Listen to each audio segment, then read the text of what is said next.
We are following breaking news out of Ethiopia, where a plane went down just outside the capital, killing everyone on board. Flight 302 was en route to Nairobi, Kenya, when it crashed in the town of Bishoftu just 6 minutes after takeoff.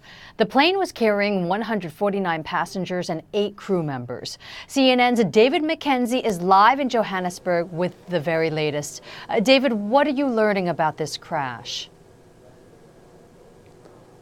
Well, what we're learning, Pauline, from Ethiopian Airlines, they've just released some of the details of the passengers on this tragic flight that went down just after takeoff on Sunday morning outside of Addis Ababa. Now there are more than 30 different nationalities, a large contingent of Kenyans and Ethiopians, as you would expect, 18 Canadians, 8 Italians, 8 Chinese, 8 Americans, and then just people from all over the globe on this extremely popular route from Ethiopia to Nairobi, which goes several times a day. The Ethiopian Airlines officials saying that the pilot was a very senior pilot, had more than 8,000 hours, and had an excellent flight record, according to Ethiopian Airlines. The airline itself, Pauline, has an excellent record, but just 6 minutes after takeoff, they lost contact with ground control at Bole International Airport, going down some hours drive or so from the capital, Addis Ababa. No survivors, tragically. There have been photographs and images released from the scene of rescuers going to the scene, but in the end they weren't able to save everyone. It seems like that was a very heavy impact on the ground of this airline. Now questions being asked are why, on a very good weather day, this brand new 737-800 crashed just after takeoff. Pauline? David, the CEO did give a news conference and was answering questions. He did mention this was a very new plane, and as you mentioned, the pilot was senior. Were there any details of conversation or communications on the ground, and if there had been any problems?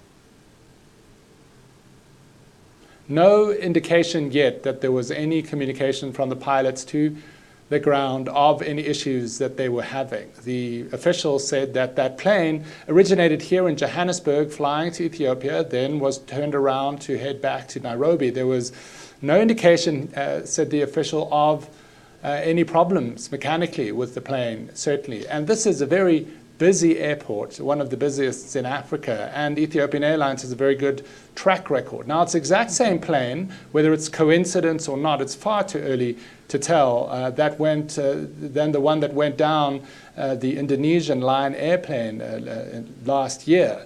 So that is something investigators will be asking, why a brand new plane has this issue twice in a short space of time. Far too early to tell if there's any connection whatsoever, but certainly there are families both in Nairobi and in Ethiopia and around the world that are desperately trying to find out whether their loved ones were on that plane.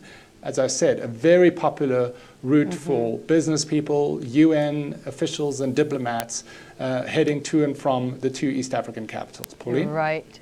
And the airline saying that 32 nationalities were represented. David, thank you so much. David Mackenzie live in Johannesburg.